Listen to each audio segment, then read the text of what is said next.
Okay, so hi everyone. I'm going to be starting to do some client interviews just to like give you a little taste into what it's like to be a client of mine, and then also to get to learn about these amazing people's progress and journeys. So today, first up, we have Melissa.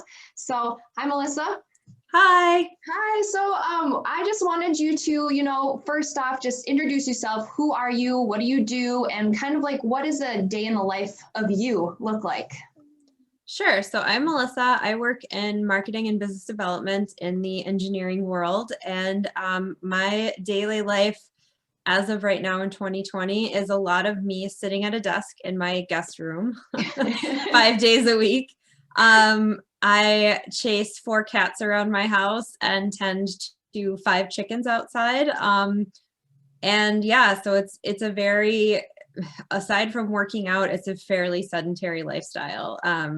5 days a week in front of a computer screen. Mhm. So trying to remind myself to get up and move, but that's largely what life is like on a day-to-day basis. I feel like that's how it is for a lot of people, especially in 2020. A lot of people's work has become remote and just constantly sitting. So I think that it's super important that in this time people start focusing more on their health, because usually you're used to, walking around an office, going places, and now, I mean, you're on lockdown. So besides chasing around animals and working out, like there's not much going on that you can do. Right. So I think it's great that you started when you did. So yeah. Okay. So next question. What was your prior routine and health like before starting working with EmBurn Fitness? Horrible. I'm just kidding. No, it certainly is much better now, but I had always kind of had a love-hate relationship with working out and fitness, never super active like in school with any sports or any extracurricular activities. About 5 years ago, I got super into the beach body workouts with a girlfriend of mine. And so I've done several of those programs. I always really, really liked the fitness part of it. Like the workouts were challenging. I enjoyed most of the instructors, that kind of thing. But I really didn't like, of course, the MLM-ness of it all. And then I always felt like the nutrition was very lacking because I felt like it was very generic across the board. It wasn't, people at different ages and stages of their life. And I remember getting very frustrated at like the results my friend was getting versus what I was getting. Of course, very excited for her, but frustrated in that, like, okay, we are essentially following the same meal plan. Why is she getting so much like better results than me? And so that was very frustrating. So I would say that I was probably working out anywhere from 4 to 6 days a week on a consistent basis anyway, but certainly I've gotten more consistent and much better nutritional consistency. I can't wait to start talking about your nutrition, because that's honestly one of my favorite parts of like you as a client. I just especially after we just did our last check-in, like I'm so jacked about where you've come as far as nutrition and where we're headed to. And then also like the workouts. I just wanted to hit on that because a lot of people watching this don't know you. You're one of the funniest people I've ever met. And I know that you enjoy working out, which is a lot more than a lot of people can say. So having someone who like really enjoys the process and actually moving has been just awesome to work with. And like the little notes that you leave me about how much something sucks, or you've fallen and you can't get up, like little things like that just like make it that much better. And I feel like I've done Beachbody in the past years and years and years ago. And I felt like that was the part that was lacking for me, was like that feedback and being able to kind of like relate to someone about something. So that's what I enjoy the most about like working with you, is I'm able to like be there and I feel your pain. Like I feel your journey. I feel when something sucks, I know it's going to suck. Like when I write it, I know it's going to suck for you, but I feel like that's kind of my favorite part of like working out and like writing programs for you, is because I can just like picture you going through it and being like, this is terrible, but I love it. Yes. I really, well, exactly. Like having that accountability and that feedback, like, am I doing this right?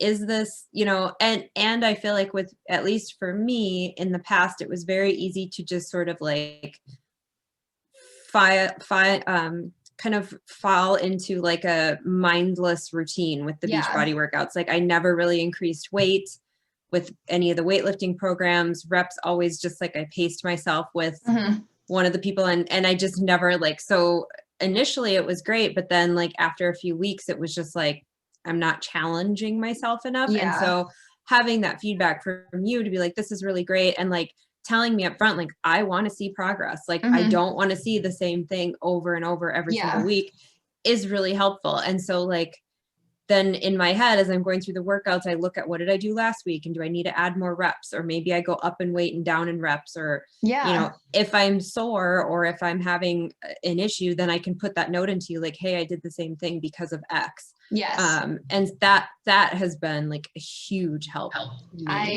I love it. So, yeah. And like having you customize the workouts to me, like knowing what my goals are, knowing that, you know, I'm 39, I'm not 22 anymore. And I don't want to be an Olympic athlete. I just want to not pass out from carrying cat litter up the stairs, you know, like, like that's where I'm at. And just, you know, and yes, I would love to have a 6-pack abs and all these really ripped and defined muscles and all these things. And if I could look like Jennifer Aniston when we're done, awesome. But like, you know, like that, that has been really helpful. And then to give you the feedback, like I appreciate you asking me, like, what did you think of this program? And me coming back and saying like, I don't know, it wasn't that challenging.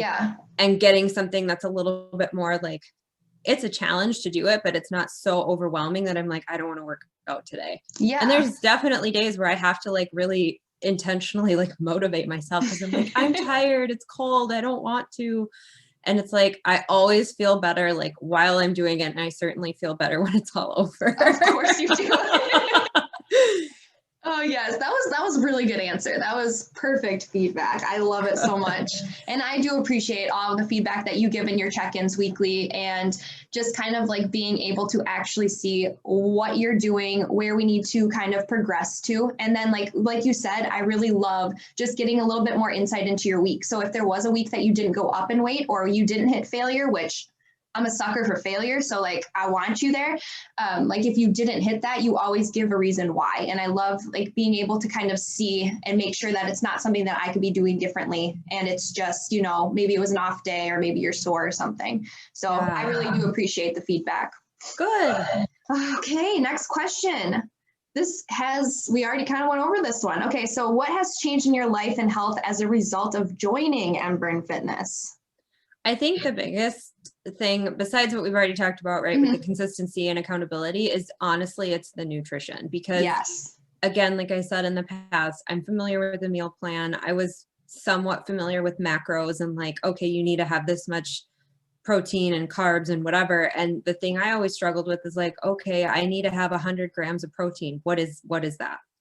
Is that like 25 chicken breasts? And what does that look like over the course of a day? And what are all the foods, like having that meal plan up front, like here's where you can get protein from, here's where you can get carbs from, here's where you can get, which again, some of that is like, duh, I get it. But at the same time, it's like, oh, this is what that looks like for breakfast, lunch, dinner, and snacks. Like that's very helpful.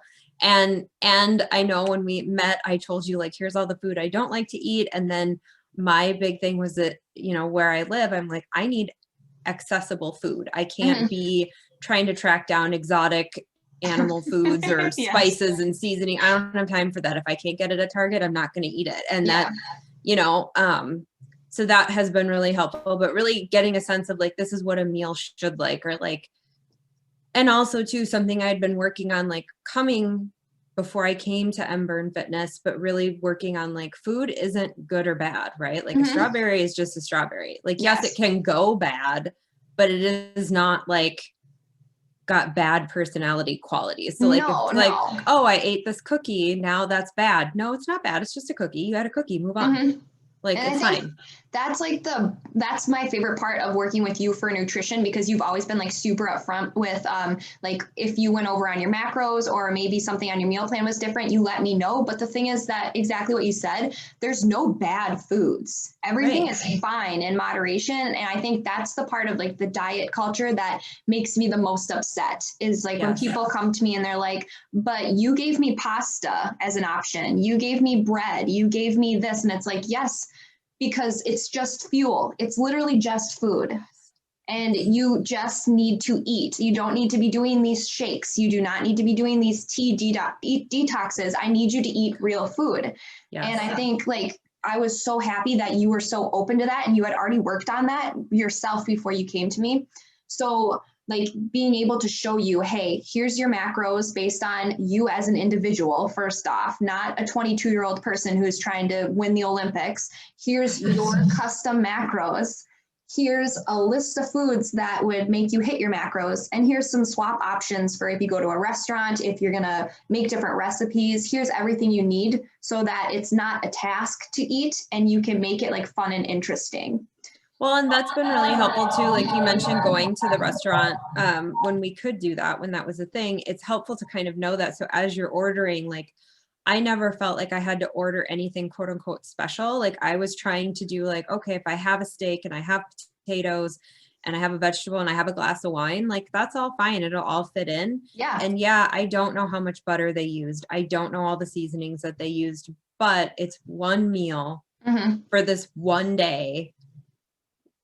It'll be fine. And then really just trying, and you have always been really good about that. Like it's one day, just take the rest, do what you need to do, and we'll start over tomorrow. And like, that is very motivating to me that it's like that one meal or even 2 days worth of eating off plan isn't going to derail your whole life. It's just like, okay, we'll get back up and do it again tomorrow. It's fine. You know, like I messaged you about stress eating 6 Christmas cookies in preparation for my review. Like I was like, just letting you know, and I don't even know how to record that. So it's just, that's why I didn't eat. The lunch isn't going to show up because it's cookies. So it just, and I think also just being honest with yourself about that and kind of laughing it off and being like, hey, this is life. This is reality. This is how that works.